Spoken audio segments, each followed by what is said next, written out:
Testing. You ain't so tough with that bad boy tuck. I'ma get it how I'm living, I'ma walk the walk. Outline my lines, I rap through thought. Hey guys, what's happening? Welcome back to Football Therapy with me. That's right, me, your host, Jan. I hope you're doing well, mate. Really do hope that. Welcome back to Chelsea news, of which, as always, there's a lot. A lot to get through here in today's video.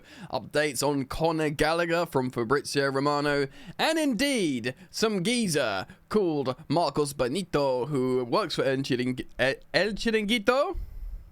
You know, that TV show. But he did actually break a lot of news regarding Conor Gallagher and Atletico Madrid. A little bit on Disasi as well. Could he be leaving Chelsea? I'm not so sure. It's coming from the Mail, from Simon Jones. And of course, last night that story broke from Gianluca Di Marzio about the green light on Victor Osimhen. So yes, ever moving, ever developing stories, ever being covered here on Football Therapy, guys. So, as always, strap yourselves in. Thank you for your loving support. I see it and I feel it. Yeah, thank you for liking. Thank you for subscribing. Hit the bell if you choose to subscribe, and let's get into it. Let's just start off quickly on Axel Disasi. I'm not going to cite the article from the Mail, but Simon Jones of the Mail is suggesting that Disasi is attracting interest from France and Italy. So not just Ligue 1, Serie A as well. And he's considering his Chelsea future. Of course, we've only relatively recently bought him from France, from Monaco. How much was he? Like 35 million quid? Significant, you'd have to say. Not as much as the likes of Wesley Fofana. I think he was partially bought because Wesley Fofana's injury, maybe? I don't know exactly why. Of course, we'd bought Benoit Badiashile prior. And you'd have to say, right footers, we are more stacked. Left footers, we have Levi Colwill and Badiashile, which are probably, dare I say, and many people might not feel too great about Badiashile, but I think they're both in the long-term plans of Chelsea Football Club. But when it comes to right footers, we have a lot. Now, the likes of Axel Disasi, I thought would be comfortable. Again, pinch of salt, this is coming from the Mail. I thought it'd be comfortable because Chelsea are clearly and rather desperately trying to sell Trevoh Chalobah for around £25 million of pure profit. Of course, he's training away from the Chelsea first team, along with Lukaku, Kepa, and indeed Conor Gallagher now, who's returned from Spain. So with that, he might be thinking, but then again, if we are playing a back four system and you want two in each position, you'd have to say at the moment there's two players ahead of him, and those players are my guy Wesley Fofana. I still think him and Levi are the two of the youngest, but they've got the highest ceilings as centre-backs in the Chelsea roster. But also we signed Tosin Adarabioyo as well. Tosin's very good. He's a good Premier League operator. I wonder if he's in front of Disasi. So maybe we lose two right-sided centre-backs. I don't know. And maybe there's like one or two from the, academy. What's going on with Joshua Chimpong, of course, or Kimpong, however you say it, who can play right back and right centre back. Chelsea rate him highly. Maybe he's catching wind of this. Again, speculating to a degree, but he's considering his future, and he's got suitors. Now, personally, I quite like Disasi as a guy. Obviously, he had an amazing performance away in the Etihad, and he's deputised at both right back and centre back, which would make him seem like a good right back option if the left back inverts. So the left back inverts into midfield, and when the right back tucks to make a back three, that seems like he could do that role very well. We'll see what happens. He is a great guy. Of course, apparently he brokered peace as well as one of the leaders when Enzo Fernandez and, Wesley Fofana, all that stuff happened. So he's a bit of a leader as well. In some ways, I'd be sad to see him go, but I'm not sure many Chelsea fans would cry if a sale is made. We'll see what happens, and of course, we'll follow that story closely here on the channel. Right, Romano of Fabrizio Romano tweets this. Conor Gallagher formally back to training as a Chelsea player. He returned in London from Madrid on Tuesday, which is yesterday at time of recording. There's a tense situation between Chelsea and Atletico. Crazy saga. Still ongoing, but not called off yet by all parties involved. So, of course, it's good that he's back, guys, because, you know, Conor, again, I'll reiterate, I feel like it's a great transfer for him. Personally, I don't think he's gonna, it's a great career move. I do feel like he's been a victim in many ways, but I also think this represents a great career move. What isn't cool is making him stay in a freaking hotel for a week. Bring him back, train with the boys, or train away from the team if you're not gonna be part of the Chelsea's first team. Fine, whatever. But yeah, he needs to be treated with the utmost respect, Conor Gallagher, and dealt with well, because this is getting a bit silly. So yeah, high tensions between Chelsea and Atletico. I spoke about this yesterday. We had been enjoying a great relationship over recent years, but maybe that's soured a little bit with the Samu Amorodion situation. Right, this I'm at CFCPYS on X, citing Marcus Benito here, who's a Spanish journalist who did break some of the original situations of Conor Gallagher. He is saying this: Conor Gallagher, before his flight, so I'm assuming this is before his flight back to England yesterday, he met with a guy called Carlos Buquero, who's another executive and his agent. So these people, they asked Conor for patience. They said to him, they will solve the situation. They will solve it by unblocking the Joao Felix operation. So basically getting Joao Felix to Chelsea. When that happens, you can come to Atletico Madrid. Don't worry, chill. We're going to sort this out, my friend. So tomorrow, Gallagher will train with the Chelsea youth team. That is today. Atletico asked Chelsea for 60 million for Joao.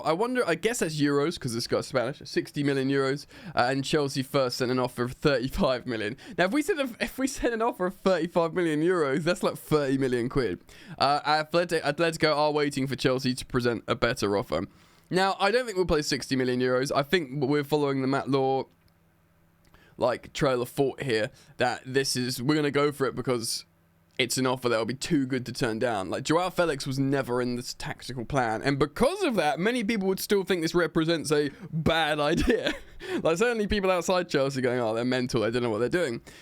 And I don't think he was ever part of the plan, Joao Felix. But, like Matt Law said, if it's 42.5 million euros, which is just under 40 million quid, and Joao Felix will reduce his wages to fit into our structure, more on wage structure in a moment with Osimhen, then it is a deal too good to turn down. It really just is. 60 million euros is too much. I wonder, like, what is your limit for Joao Felix? I reckon like 42 million pounds. So, or maybe 45 million euros. So what's that, 42 million quid or something like that? Something like that. If they really want it done, if they really want, Joao off their books and Conor on them, then they got to make this a sweet, sweet deal. The player himself and Felix has said, yeah, I'll join Chelsea. Don't worry about it, mate. I'm down like a clown, Charlie Brown. Do you know what I mean? So they, in many ways, this is similar parallels to Chelsea and Napoli situation with Lukaku and Victor Osimhen. Yeah, very, very interesting. I still believe Chelsea are kind of, maybe not in the driving seat as much as the Osimhen situation, because I don't know, because they want Gallagher gone. If Gallagher comes back late in the window, it'll be a bit of a disaster, unless they really try and get him to sign that 2+1 deal. But at that point, Gallagher will just be like, no, I'll hang out for 12 months and go on a free, mate. Don't worry about it. They'll definitely want me in 12 months. Excuse me. So, very tricky, of course. Many of you may have seen the stories as well, that Atletico Madrid considering signing N'Golo Kante in their midfield. Just Chelsea parallels all over the gaff. You can imagine Cesar Azpilicueta speaking to both, of course, Conor Gallagher, but also, he speaks fluent French, doesn't he, Azpi? So he could probably call up Kante like, yeah, you were great in the Euros. Come on down to Atletico. It's great, Let's see what happens, but Kante would have to lower his wages astronomically to go to Atletico Madrid. But he has been linked to, a return to Europe, Kante. So clearly it's in his mind, that he probably would fancy it. We'll see what happens. Alrighty then, let me just line this up.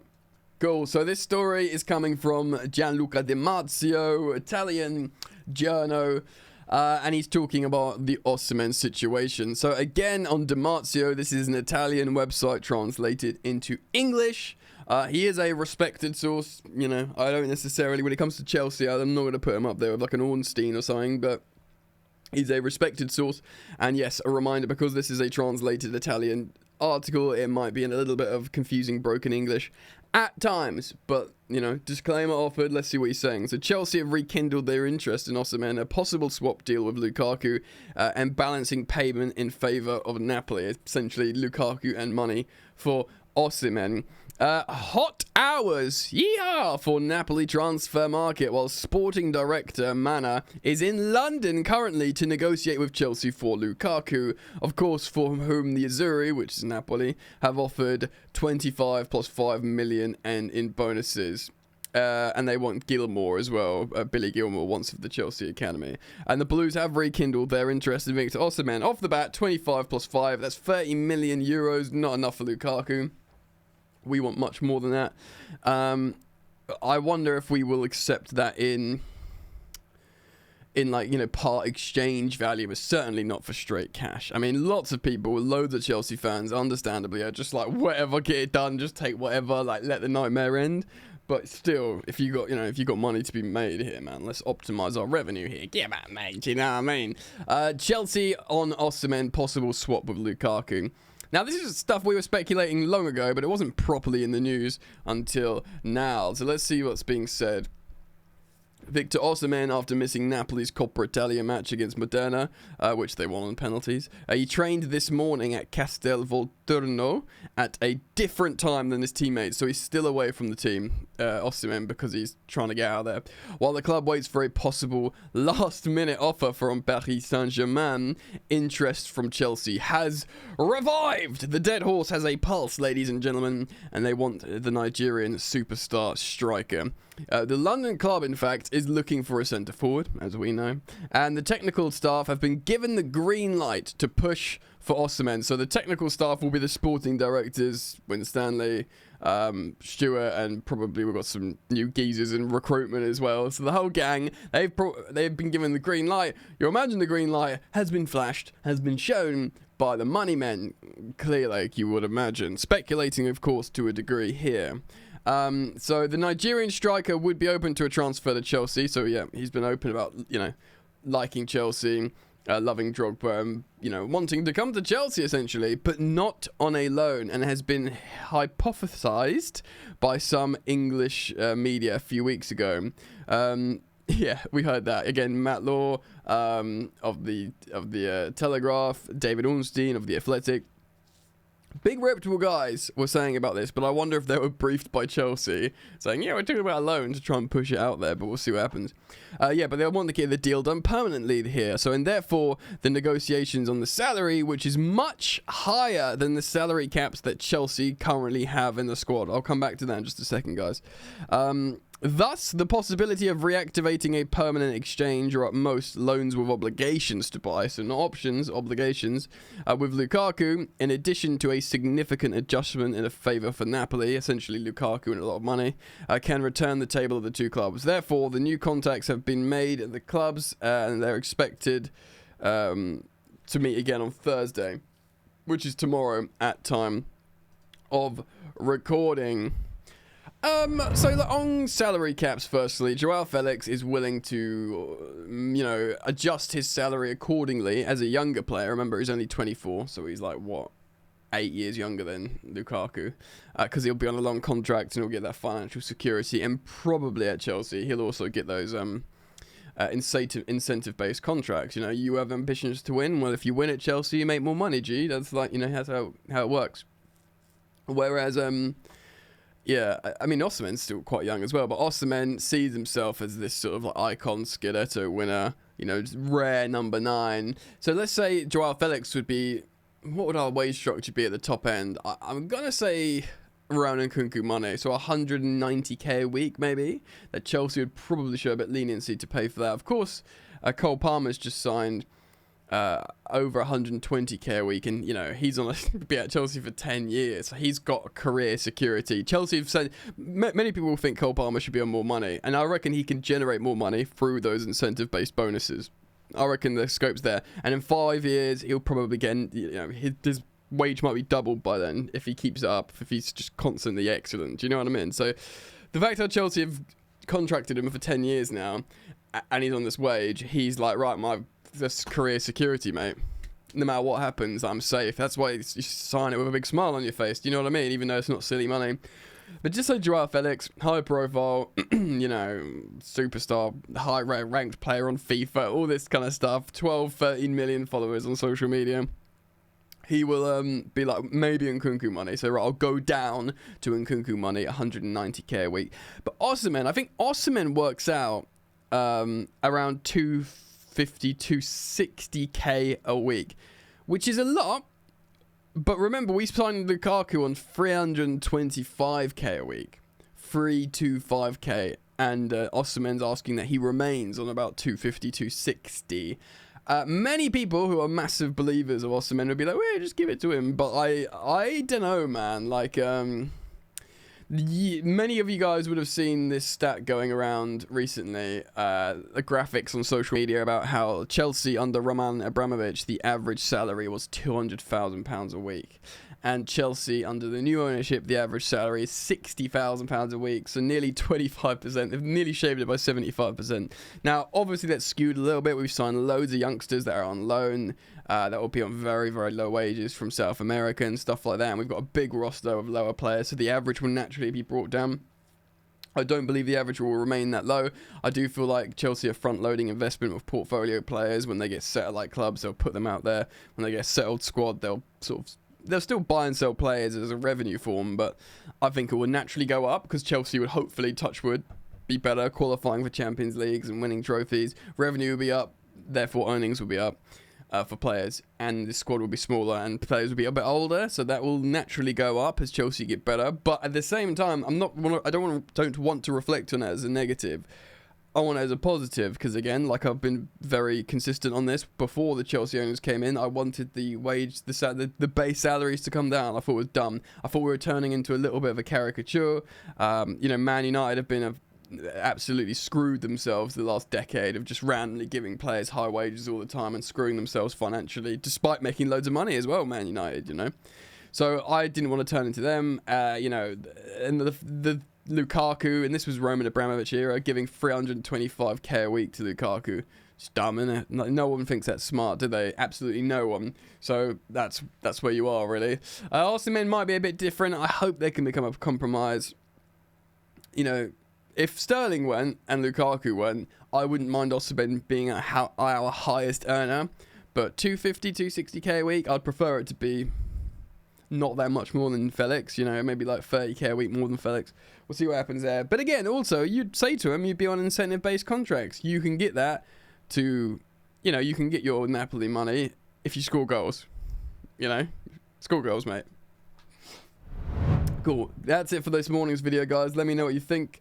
Please do leave your comments down below. Thank you for liking and subscribing. I'll be on top of this throughout the day, so keep it locked. Turn the bell on if you choose to subscribe, and I'll see you guys back here very soon. I hope. All right, peace.